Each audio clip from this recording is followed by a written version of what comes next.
السلام علیکم ویورز، بسم اللہ الرحمن الرحیم۔ آج کی ویڈیو میں ہم جماعت نہم کا سبق نمبر 1 ہجرت نبوی کے مشقی سوالات کے جوابات آپ کے ساتھ شیئر کر رہے ہیں۔ ویڈیو شروع کرنے سے پہلے ان طلبہ سے، ان ویورز سے ریکویسٹ ہے کہ جو ہمارے چینل پر نئے ہیں یا جنہوں نے ابھی تک ہمارے چینل کو سبسکرائب نہیں کیا، کائنڈلی یاد سے چینل کو سبسکرائب کر لیں۔ تو آئیے ویڈیو کی طرف چلتے ہیں۔ مختصر جواب دیں۔ الف، ہجرت نبوی صلی اللہ علیہ وآلہ وسلم سے کیا مراد ہے؟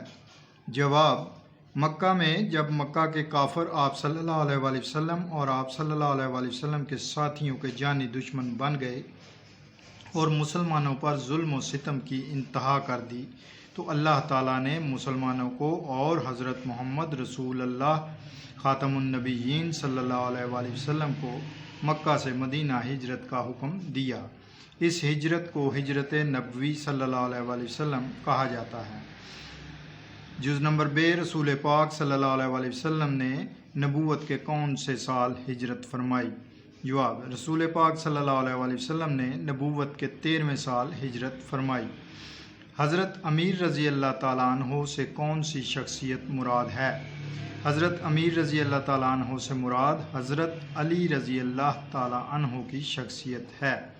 رسول پاک صلی اللہ علیہ وآلہ وسلم نے حضرت علی رضی اللہ تعالیٰ عنہ سے کیا ارشاد فرمایا؟ جواب، رسول پاک صلی اللہ علیہ وآلہ وسلم نے حضرت علی رضی اللہ تعالیٰ عنہ سے فرمایا، مجھ کو ہجرت کا حکم ہو چکا ہے، میں آج مدینے روانہ ہو جاؤں گا، تم میرے پلنگ پر میری چادر اوڑھ کر سو رہو، صبح کو سب کی امانتیں جا کر واپس دے آنا۔ حضرت اسماء رضی اللہ تعالیٰ عنہ کون تھیں؟ حضرت اسماء رضی اللہ تعالیٰ عنہ حضرت ابوبکر صدیق رضی اللہ تعالیٰ عنہ کی بیٹی تھیں۔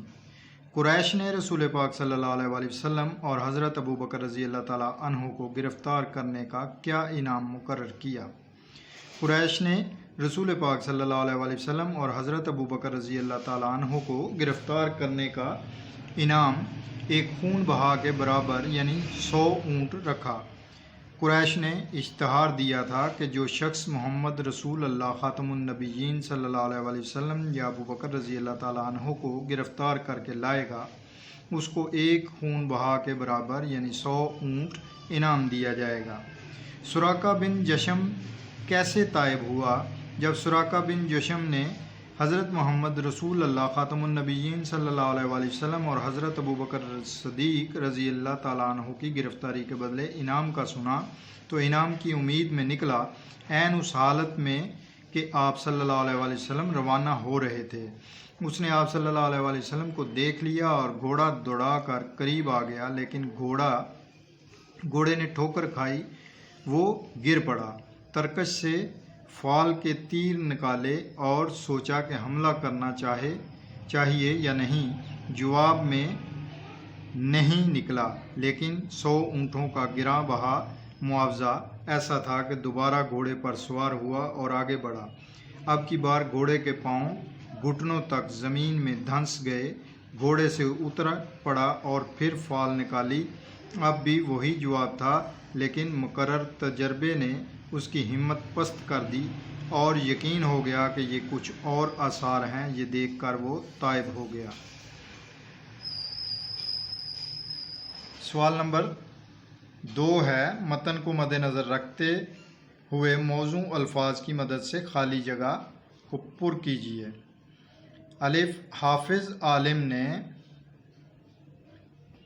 مسلمانوں کو دارالامان ڈیش مدینہ کی طرف رخ کرنے کا حکم دیا۔ نبوت کا ڈیش 13واں سال شروع ہوا اور اکثر صحابہ رضی اللہ تعالیٰ عنہ مدینے پہنچ چکے، تو وحی الہی کے مطابق آن حضرت صلی اللہ علیہ وآلہ وسلم نے بھی مدینے کا عزم فرمایا۔ اس وقت بھی آپ صلی اللہ علیہ وآلہ وسلم کے پاس بہت سی ڈیش امانتیں جمع تھیں۔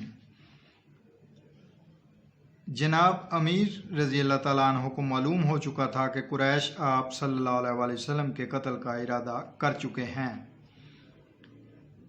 ڈیش حضرت ابو بکر رضی اللہ تعالیٰ عنہ سے پہلے قرارداد ہو چکی تھی۔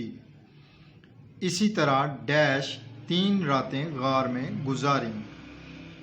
درج ذیل بیانات میں سے درست کی نشاندہی اور غلط کی نشاندہی کریں۔ دعوت حق کے جواب میں ہر طرف سے تلوار کی جھنکاریں سنائی دے رہی تھیں، درست۔ حافظ عالم نے مسلمانوں کو دارالامان حبشہ کی طرف رخ کرنے کا حکم دیا، غلط۔ نبوت کے 13ویں سال اکثر صحابہ رضی اللہ تعالیٰ عنہ مدینے پہنچ چکے تھے، درست۔ سب لوگوں نے ایک ہی رائے پیش کی، غلط۔ اہل عرب زنانہ مکان کے اندر گھسنا معیوب سمجھتے تھے، درست۔ فاتح خیبر کے لیے قتل گاہ فرش گل تھا، درست۔ حضرت ابو بکر رضی اللہ تعالیٰ عنہ کا غلام رات گئے بکریاں چرا کر لاتا، درست۔ حضرت عائشہ رضی اللہ تعالیٰ عنہ گھر سے کھانا پکا کر غار میں پہنچا آتی تھیں، غلط۔ صبح قریش کی آنکھیں کھلیں تو پلنگ پر حضرت صلی اللہ علیہ وآلہ وسلم کی بجائے جناب امیر رضی اللہ تعالیٰ عنہ تھے، درست۔ نبی کریم صلی اللہ علیہ وآلہ وسلم کی تشریف آوری کی خبر مدینے میں پہلے پہنچ چکی تھی، درست۔ کالم الف میں دیے گئے الفاظ کو کالم بے کے متعلقہ الفاظ سے ملائیں۔ اس کے جو درست جواب ہیں وہ کالم جیم میں درج کر دیے گئے ہیں۔ دارالامان مدینہ، دیانت امانت، قتل گاہ فرش گل، ہمتن چشم انتظار، تلوار جھنکاریں۔ سبق ہجرت نبوی کا خلاصہ تحریر کیجئے اور اس کے لیے آپ ہماری اس سے پچھلی ویڈیو کو دیکھ سکتے ہیں، کیونکہ ہم نے اس میں اس سبق کا خلاصہ آپ کے ساتھ شیئر کیا تھا۔ درج ذیل الفاظ و تراکیب کا تلفظ اعراب کی مدد سے واضح کریں، یعنی اس میں اعراب لگانے ہیں، آپ نے جیسا تلفظ ہوگا ویسے زیر زبر پیش اس میں لگے گی۔ اعراب لگا کر یہ آپ کے سامنے لفظ لکھے ہوئے ہیں، آپ ان کو غور سے دیکھ سکتے ہیں کہ کہاں زیر اور کہاں زبر ہے۔ آگے سوال نمبر 7 ہے، درج ذیل کے معنی لکھیں اور جملوں میں استعمال کریں۔ دعوت حق، ہدف، معیوب، ترکش۔ آئیے اس کو دیکھتے ہیں جی۔ الفاظ ہے دعوت حق، سچ کی دعوت یعنی اسلام کی دعوت۔ اس کا جملہ ہے حضور صلی اللہ علیہ وآلہ وسلم نے مکہ مکرمہ سے دعوت حق کا آغاز کیا۔ آگے ہدف، نشانہ، مسلمانوں کا ہدف دنیا سے کفر کا خاتمہ ہونا چاہیے۔ معیوب، برا، عیب دار، بزرگوں کے ساتھ بدتمیزی کرنا بہت معیوب بات ہے۔ ترکش، تیر رکھنے والا خول۔ میدان جنگ میں سپاہی نے ترکش سے تیر نکال کر دشمن پر پھینکے۔ خون بہا، وہ نقدی یا مال جو مقتول کے وارثین بعوض خون لیں۔ قریش نے حضرت ابو بکر رضی اللہ تعالیٰ عنہ کی گرفتاری کے عوض 1 خون بہا کے برابر انعام کا اعلان کیا۔ سوال نمبر 8 ہے، جمع کے واحد اور واحد کے جمع لکھیں۔ ہدف، اہداف، زنجیر، زنجیریں، قبیلہ، قبائل، جھنکاریں، جھنکار، رائیں، رائے۔ تو اپنا خیال رکھیے گا، انشاءاللہ تعالی نیکسٹ ویڈیو میں ملیں گے۔ اللہ حافظ۔